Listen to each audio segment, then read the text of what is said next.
Assalamualaikum warahmatullahi wabarakatuh. Kita lanjutkan materi kita, yaitu tentang power supply, ya. Nah, apa sih sebenarnya power supply, ya? Jadi dari bahasanya itu ya, power supply, ya, jadi pensuplai power, ya, kekuatan, daya. Jadi power supply itu adalah suatu komponen ataupun perangkat, ya, di mana fungsinya mensuplai tegangan ke semua perangkat yang ada di dalam CPU, ya, baik itu kipasnya, ke motherboardnya, ke CPU-nya, ke floppy drive-nya dan sebagainya. Jadi semua komponen yang saya sebutkan itu memerlukan tegangan, ya, memerlukan tegangan. Nah, dari mana tegangan diperoleh? Dari power supply. Ya, paham ya? Jadi power supply itu adalah pensuplai tegangan ke semua komponen yang ada di dalam sebuah PC.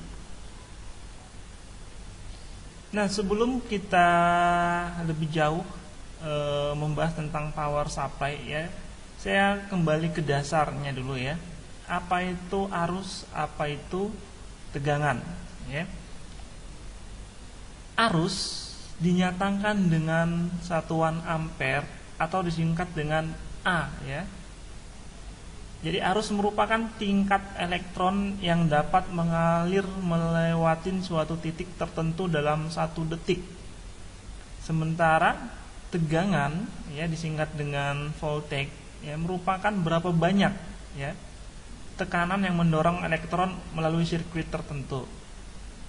Jadi kita bisa analogikan perbedaan arus dan tegangan, ya, pada sebuah air yang mengalir di sebuah pipa, ya. Banyaknya air yang mengalir dalam sebuah pipa itu disebut dengan arus, ya, seberapa banyak air yang bisa mengalir dalam sebuah pipa. Yang kedua, berapa besar tegangannya, ya. Di sini kelihatan tegangan air mampu mendorong orang yang lagi demonstrasi, ya. Berarti tegangan, ya, kekuatan tegangan, ya. Nah, itu adalah arus, ya, yang banyak air yang mengalir banyaknya air yang mengalir dalam suatu pipa disebut dengan arus. Berapa besar tegangannya? Nah, itu adalah tegangannya. Berapa besar kekuatannya, ya, dorongan air itu mengalir dalam sebuah pipa. Ya, seperti itu analoginya. Jadi arus itu dapat dibedakan menjadi 2, ya, arus AC dan arus DC. Disebut dengan arus AC, alternative current, ya. Artinya apa? Di mana besarnya dan arahnya selalu berubah-ubah secara bolak-balik, ya. Jadi arus AC kadang dia positif, kadang dia negatif. Jadi disimbolkan dengan arus bolak-balik, ya, seperti itu. Nah, yang harus kita pahamin dalam sebuah arus AC ini, ya, di setiap negara itu punya perbedaan, ya, perbedaan tegangan, ya. Di sini dikatakan di US, ya, Amerika, Kanada itu tegangannya 110 sampai dengan 120 volt, ya, di mana frekuensinya adalah 60 Hz. Sementara di Eropa itu 220 sampai dengan 240, ya. Sama seperti di Indonesia, ya. Jadi Indonesia itu 220 volt. Ya, jadi setiap negara itu punya kebijakan sendiri untuk arus listriknya. Sementara direct current, yaitu arus satu arah, ya, artinya dia tidak berubah-ubah, tetap, ya. Jadi bisa digambarkan seperti itu arusnya. Contoh daripada arus DC itu baterai, ya. Baterai itu mengandung tegangan DC. Baterai semua jenis baterai, ya, apakah baterai handphone, baterai jam dan sebagainya, ya, itu merupakan arus DC, ya. Ada polaritas, ya, mana positif dan mana negatif. Sementara AC tidak punya polaritas, bebas, ya. Yang mana aja oke. Ya, mau atas mau bawah, nggak ada masalah. Kemudian kita pahamin yaitu tentang daya. Ya, apa itu daya? Daya adalah dinyatakan dengan W, ya, watt. Pengukuran daya yang digunakan itu bisa dihitung dengan cara apa? Dengan cara mengalihkan tegangan dikali arus, maka didapatlah berapa besar dayanya. Jadi contohnya 120 volt dikali 0,5 ampere, maka dayanya 60 watt. Nah, seperti itu. Jadi kalau kita punya rumah, ya, berapa watt? 450 watt, 900 watt. Jadi itu pembatas sebenarnya, ya, dibatasi oleh MCB. Kalau arus yang mengalir itu lebih besar dari MCB-nya, maka stupnya biasanya balik, gitu ya. Ya, watt ditentukan, ya, oleh perkalian berapa besar arus dan tegangan. Nah, kita bisa lihat berapa watt itu dengan cara melihat yang ada di bodinya, ya, 120 watt, ada yang ini totalnya 330 watt, ya. Kalau yang ini untuk yang 5 volt dan 3,3 volt. Sama seperti Anda beli lampu yang berapa watt, ya, seperti itu, ya. Jadi ada tertulis biasanya. Ya, kita bisa melihat spesifikasinya yang saya katakan tadi di body power supply, ya, berapa watt power supply yang kita punya. Ya, kita bisa lihat di sini ada yang 523 watt, ya. Dan berapa besar arusnya, ya, apakah menggunakan arus, ya. Coba perhatikan di sini adalah AC input, ya, berarti arus bolak-balik sebesar 115 volt sampai dengan 230 volt. Jadi dia bisa bekerja di kawasan listrik yang memiliki tegangan 115 volt sampai dengan 230 volt, ya.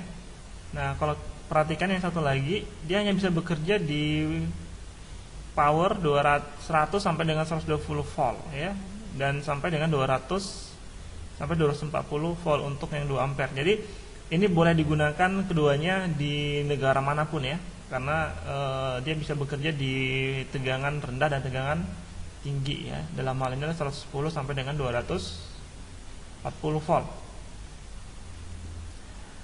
Ya, yang harus Anda perhatikan biasanya ketika kamu beli sesuatu, misalnya kamu beli perangkat elektronik, ya, perangkat elektronik di negara Amerika tadi, ya, California, di mana listrik di sana kan 110, ya, saya sebutkan tadi 110 volt. Kamu bawa ke Indonesia di mana listriknya 220 volt, maka ketika kamu colokkan, yang terjadi adalah perangkat yang kamu gunakan bisa menjadi rusak karena tidak sesuai, ya. Jadi ada beberapa produsen yang menyertakan seperti itu, ya. Jadi mereka buat colokan mana yang 110, mana yang 220. Jadi kita bisa tentuin mana yang 110, mana 220. Jangan salah, ya. Ya, kalau yang seperti ini hanya bisa digunakan di tegangan 220, ya, 230 volt. Oke. Bagaimana sih prinsip kerja dari sebuah power supply, ya? Jadi kalau kita perhatikan, power supply itu bekerja, ya, dengan cara apa? Mengubah arus AC menjadi DC, ya, karena kita ketahui bahwasanya listrik itu adalah arus AC. Sementara komponen elektronik yang ada di komputer itu membutuhkan arus DC, ya. Jadi bagaimana caranya? Harus dirubah terlebih dahulu menjadi arus DC. Jadi prosesnya adalah akan merubah arus AC yang ada dalam PLN, ya, dalam hal ini listrik, ya, jalan listrik menjadi DC. Ya, bagaimana prinsip kerjanya? Menggunakan menggunakan bridge dioda, ya, bukan kapasitor. Jadi 4 buah dioda yang disambungkan seperti ini posisinya. Jadi ada 4 buah dioda, ya, anoda dan katoda. Jadi ini ada anoda bagian sini, di ujungnya adalah katoda. prinsip daripada dioda hanya mampu melewatkan arus dari anoda ke katoda, tidak sebaliknya. Jadi kalau misalnya arusnya dari sini, dia akan menjadi sebuah tahanan, dia tidak akan menghantar. Nah, prinsipnya seperti itu ya. Jadi arus yang masuk ya dalam melin AC itu bolak-balik ya. Nah, perhatikan ketika arusnya gini keadaan positif, dia akan lewatkan melalui dioda pertama ya. Dia balik kemarin tidak bisa karena dihalangin ya, karena menjadi tahanan. Jadi dia harusnya dilewatkan. Jadi dia akan melewatkan yang positifnya saja di jalur sini. Sementara ketika dia negatifnya di sini ya, dia akan lewatkan yang menjadi negatif. Jadi nggak bisa masuk kemari. Oke? Ya, seperti kadang positif, kadang negatif. Jadi arus yang tadinya seperti ini bentuknya ya, jadi menjadi satu arah ya, tidak di bawah lagi ya. Ya, tidak seperti itu tapi satu arah. Nah, ini masih perlu yang namanya penstabilan ya supaya dia lurus seperti itu. Jadi sudah terpisah. Di sini menjadi 220 AC, keluarannya menjadi 220 DC ya. Ini ada polaritas. Mana positifnya?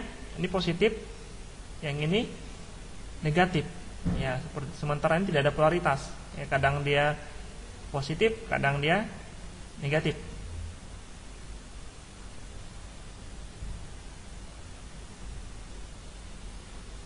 Nah, power supply yang modern ya, biasanya dibentuk dalam bentuk modular ya. Jadi konektornya itu bisa dibongkar pasang seperti ini ya, jadi bisa dilepas, dipasang.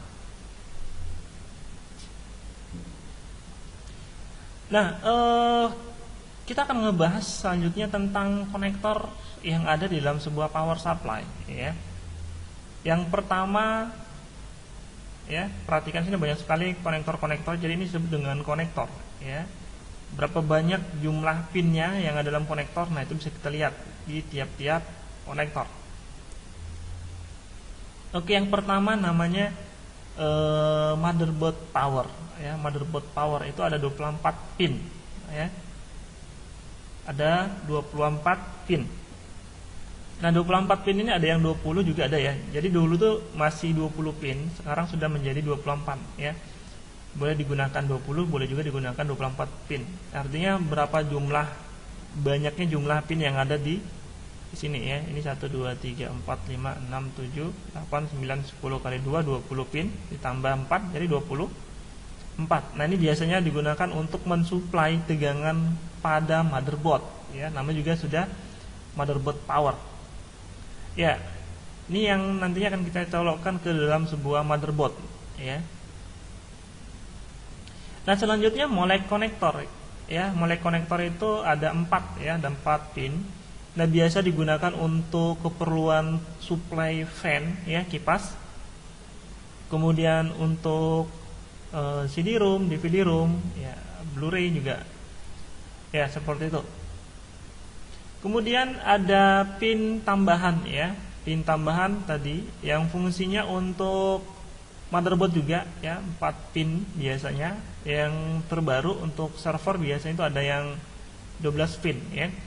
Nah, ini adalah pin tambahan ke motherboard ya. Nah, selanjutnya ada yang namanya konektor PCI Express 6 pin dan 8 pin power ya. Nah, biasanya digunakan untuk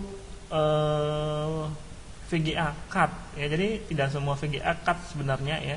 Tapi ada beberapa VGA cut yang memerlukan suplai tegangan ya. Yang 6 pin itu ada 75 watt ya. Dayanya itu 75 watt, sementara 8 pin 150 watt ya, karena dia membutuhkan daya ekstra ya. Karena dia sudah ada GPU-nya ya, Graphic Processing Unit. Ya, jadi kita colokkan di sini ya untuk power supply-nya. Jadi dia butuh power tambahan. Nah, selanjutnya selain saya sebutkan tadi ada Molex konektor ya, ada juga namanya SATA power ya. SATA power ini digunakan untuk mensuplai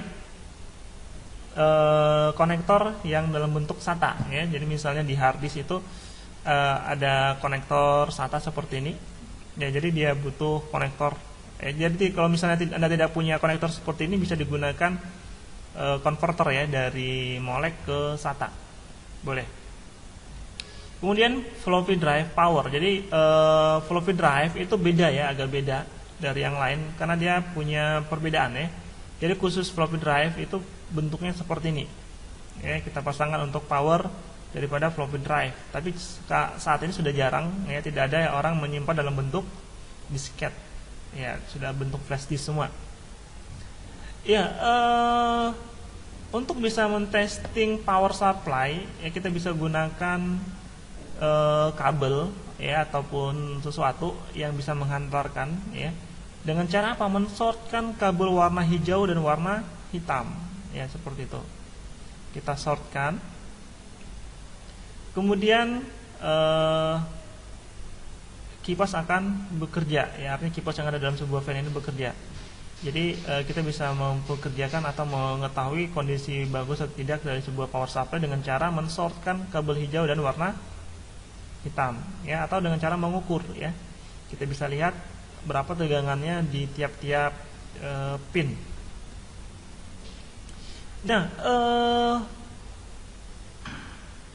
power supply yaitu sebenarnya kita bisa lihat ya, sama semua ya, warna dari punya standar ya, standar pengkabelan ya, warna berdasarkan warna. Di sini perhatikan ada warna merah, putih, kuning, hijau dan sebagainya. Itu memiliki arti ya. Yang warna merah misalnya, warna merah adalah untuk tegangan 5 volt ya. Sementara yang warna hitam, semua warna hitam itu adalah ground ya. Warna biru minus 12 volt, warna kuning 12 volt. Yang warna hijau itu tadi khusus untuk power ya, untuk menghidupkan ya, dengan cara mensortkan tadi ya. Ya, jadi ada artinya setiap kode warna itu. Nah, coba diperhatikan di sini. Yang sering terjadi kerusakan sebuah power supply di kapasitornya ya. Ya, kapasitor seperti ini. Kita bisa tandain kapasitor itu biasanya itu cacat ya, menggelembung atau mengeluarkan cairan ya. Nah, biasanya mengalami kerusakan di situ atau di bagian transistornya ya, biasanya transistor penguat daya. Ya, seperti itu ya. Jadi kita bisa mengetahui ya kerusakan dari sebuah power supply dengan cara apa? Dengan cara mengukur langsung tegangannya. Ya, misalnya keluar tidak untuk tegangan 12 volt, 5 volt, kemudian 12 volt ya, dan sebagainya. Ya, kita bisa ukur secara langsung gitu ya. Misalnya warna kuning keluarannya 5 volt.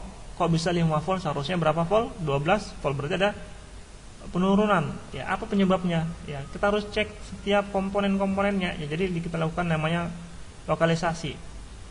Ya, jadi intinya di sini ya, AC ya tadi 220 volt kemudian diarahkan langsung menjadi 220 volt DC. Kemudian diturunkan ya, diturunkan dari 220 volt DC menjadi beberapa bagian ya, ada yang 12 volt, 5 volt dan sebagainya. Ya, menggunakan trafo ya. Ini ada trafo, transformator switching ya. Biasanya diturunkan ya, step down ya, dari 20 menjadi 12 volt ya, diturunkan. Nah, kita bisa lacak kerusakannya berdasarkan skematiknya ya. Kita bisa lihat skematiknya, bisa jadi IC-nya, bisa jadi transistornya dan sebagainya. Nah, dengan cara apa? Lokalisasi. Kalau misalnya keluaran di sini tidak keluar semua, dicek ada enggak keluaran voltnya di sini setelah dia arusnya disarahkan. Kalau tidak ada, berarti masalahnya pasti di bagian sini. Kira-kira seperti itu. Tapi kalau misalnya di sini arusnya enggak ada, perhatikan lagi dia menggunakan sekring tidak. Nah, ya kalau misalnya ada fuse, ya ini juga sekring. Berarti semua yang ada di sini tidak dialirin arus listrik ya. Jadi intinya lokalisasi ya. Misalnya tidak keluar 12 volt, yang lain keluar, cek bagian 12 voltnya, kenapa nggak keluar? Mungkin di transistornya dan sebagainya. Kalau semuanya nggak keluar tegangannya, cek inputnya masuk tidak, keluaran outputnya yang dari sini keluar tidak. Ya, jadi seperti itu, ya.